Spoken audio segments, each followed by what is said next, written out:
Hi guys, मैं हूं Nikhil. I am the founder of NRP Institute. I am a motivator, speaker and small tutor in my tutorial.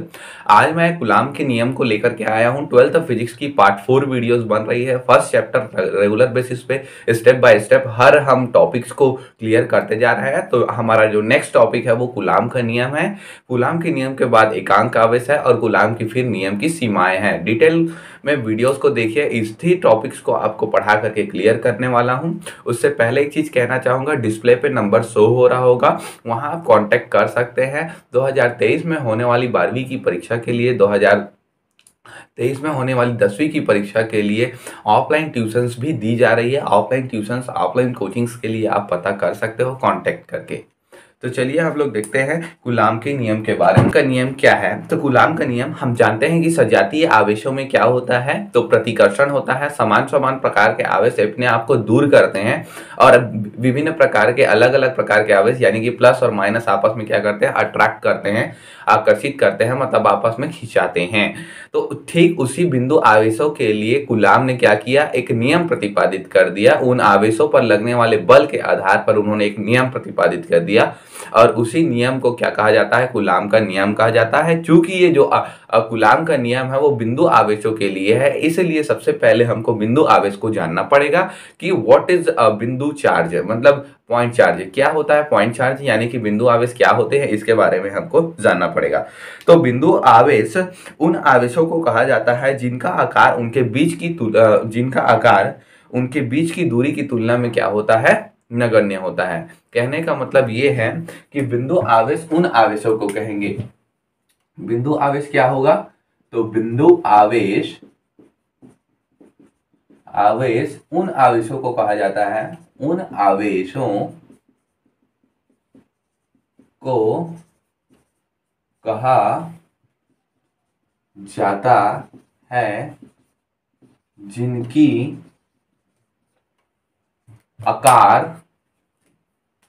जिनका आकार उनके बीच की दूरी की तुलना में, उनके बीच के दूरी के तुलना में नगण्य होता है। ठीक है, नगण्य होता है, ये होता है आपका बिंदु आवेश। मतलब सिंपल सा है। जैसे कि अगर हम बात करें तो चांद की जो आकार है वो पृथ्वी के चारों ओर चक्कर लगाने में जो दूरी है उसकी तुलना में चांद का जो आकार है वो काफी छोटा है, नगण्य है। तो वो क्या हो गया, उसका बिंदु वस्तु हो गया। तो ठीक बिंदु वस्तु की तरह होता है बिंदु आवेश। बिंदु आवेश वो आवेश का वो छोटा से छोटा मान जो उनके बीच की दूरी की तुलना में क्या होता है, काफी कम होता है। और इन्हीं बिंदु आवेश पर लगने वाले बल के कारण गुलाम ने एक नियम दिया। गुलाम ने क्या दिया, एक नियम दिया। और उस नियम के अकॉर्डिंग क्या है, तो दो स्थिर बिंदु आवेशों के बीच लगने वाला बल जो हो सकता है वो आकर्षण हो सकता है वो प्रतिकर्षण हो। उन आवेशों के गुणनफल के अनुक्रमानुपाती तथा उनके बीच के दूरी के क्या होता है, वो वर्ग के व्युत्क्रमानुपाती। कहने का मतलब एक बार रिपीट करना चाहूंगा, दो आवेश मान लेते हैं हम लोग Q1 और क्या हो गया Q2, उनके बीच की दूरी, ठीक है, दो आवेशों पर लगने वाला बल, तो क्या लगेगा, बल लगेगा तो F लगेगा। तो F प्रोपोर्शनल टू उनके Q1 और Q2 के गुणनफल के अनुक्रमानुपाती। कहने का मतलब क्या हो गया, पहला आवेश और दूसरा आवेश के गुणनखंड के अनुक्रमानुपाती जो बल है वो, और वही जो बल है उनके दूरी के बीच के दूरी के वर्ग के क्या होता है, व्युत्क्रमानुपाती। और इन दोनों को सामंजस्य रूप से जब लिखा जाता है तो वो हो जाता है F is equal to F proportional 1 into क्या हो जाता है, 1 इंटू बोलता हूँ Q1 इंटू क्या हो जाता है Q2 अपान क्या हो जाता है R स्क्वायर। ये होता है आपका गुलाम का नियम। जैसे ही हम इस गुलाम के नियम को सॉल्व करते हैं इस तरीका से हमारा गुलाम का नियम बनता है। एक बार रिपीट फिर से करता हूँ, गुलाम का नियम क्या हुआ, तो गुलाम का नियम बिंदु आवेशों के लिए है और बिंदु आवेशों पर लगने वाला जो बल का मान है वो उनके आवेशों के गुणनफल के अनुक्रमानुपाती, उनके बीच के दूरी के वर्ग की व्युत्क्रमानुपाती होती है। जब एक साथ लिखा जाता है तो कुछ इस तरीका से होता है। साथ में जब प्रोपोर्शनल को हटाया जाता है तो आप तो जानते हो जन्म सिद्ध अधिकार है अपना, हम जैसे ही प्रोपोर्शनल को हटा देते हैं ना तो यहाँ पर जो प्रोपोर्शनल है अनुक्रमानुपाती या समानुपाती का जो चिन्ह है उसको हम लोग क्या करते हैं, एक बराबर में जैसे ही बदलते हैं तो उसके लिए एक नियतांक लिया जाता है, माना कि वो नियतांक क्या है, k है, और ये हो गया Q1 इंटू क्या हो गया, Q2 बटे क्या हो गया, R स्क्वायर।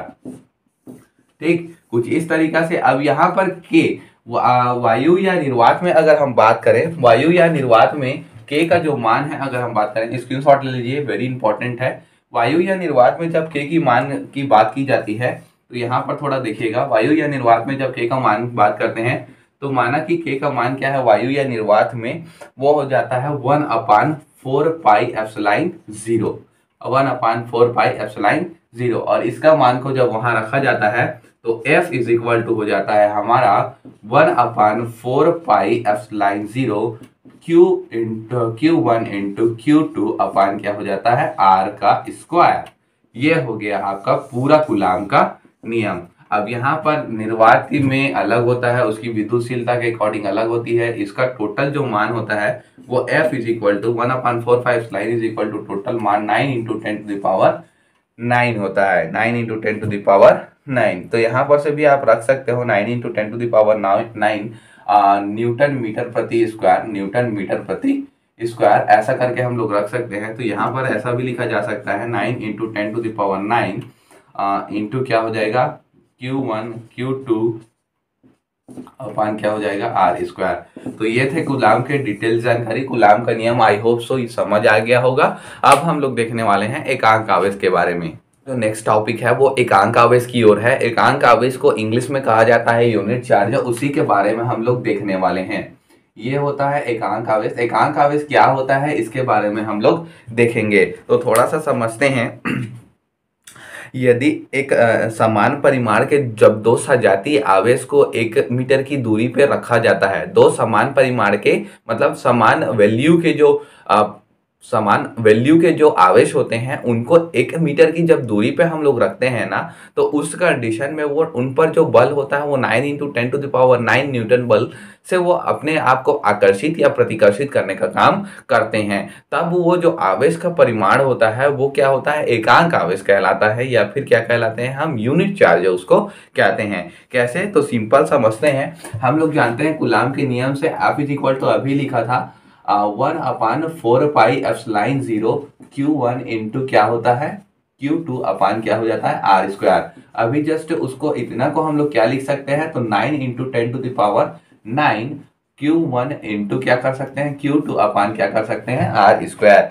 यदि अगर हम मान लें कि जो लगने वाला बल है, यदि हम लोग मान लें यहाँ पर, यदि अगर हम मान लें F इज इक्वल टू कितना बल काम कर रहा है, 9 into 10 to the power 9 newton बल काम कर रहा है, और R की जो दूरी है वो 1 मीटर है मान लेते हैं और Q1 बराबर Q2 बराबर क्या है, Q, मतलब Q1 भी Q है और Q2 भी Q है, ऐसा मान लें, तब एकांक आवेश निकाला जा सकता है। F is equal to already दिया है, यहाँ पर हम लोग रख सकते हैं 9 इंटू 10 टू द पावर 9, और ये रखा जा सकता है 9 इंटू 10 टू द पावर 9, और ये हो जाएगा Q1 इंटू Q2 के जगह में Q इन Q अपान क्या हो जाएगा, R स्क्वायर के जगह में 1 का स्क्वायर कर देंगे, तो 1 का स्क्वायर 1 ही आएगा। ये और ये आमने सामने है तो ये कैंसिल हो जाएंगे, 1 स्क्वायर 1 आएगा, कुल मिला के 1 को इधर ट्रांसफर करेंगे तो Q square is equal to क्या हो जाएगा 1, या फिर Q इज इक्वल टू क्या हो जाएगा +-1,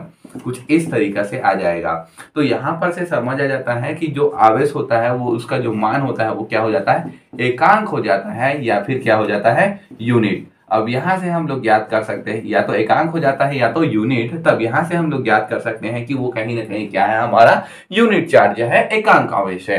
तो यहाँ से क्या समझ आया कि जब बल का मान 9 इंटू 10 टू द पावर 9 हो, दूरी क्या हो, 1 मीटर पर हो, दूरी क्या हो, 1 मीटर पर हो, और आवेश जो है वो समान परिमाण का हो, तो जो लगने वाला बल होता है और जो आवेश होते हैं वो हमारे क्या कहलाते हैं, एकांक आवेश या फिर यूनिट आवेश कहलाते हैं, या यूनिट चार्ज कहलाते हैं। एक बार फिर से रिपीट करना चाहूंगा, यदि दो समान परिमाण के जब आवेशों को 1 मीटर की दूरी पे हम लोग रख देंगे ना, तो उनके बीच जब 9 into 10 to the power 9 newton बल का जब बल लगेगा, तब उन आवेशों को हम लोग कहते हैं यूनिट चार्ज यानी कि एकांक आवेश।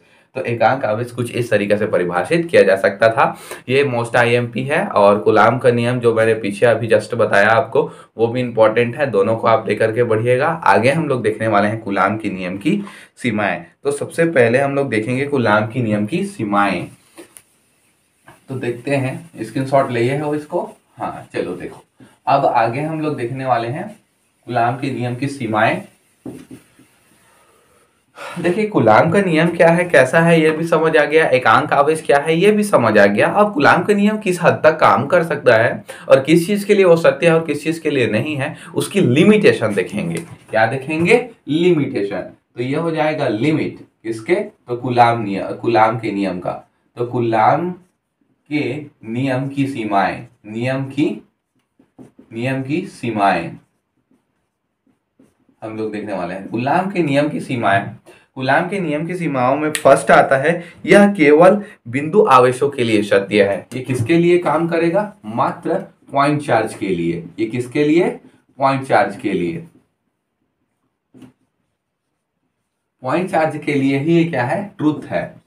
ट्रुथ है, ठीक है। पॉइंट चार्ज के लिए ही क्या है? ये ट्रुथ है। दूसरा बिंदु आवेश के लिए सत्य है, और दूसरा होता है यह नियम केवल स्थिर आवेशों के लिए सत्य है, गतिशील आवेशों के लिए नहीं है। जब वो परमानेंट स्थायी हो, मतलब क्या हो? स्थिर आवेश के लिए, स्थिर आवेशों के लिए है, आवेशों के लिए है,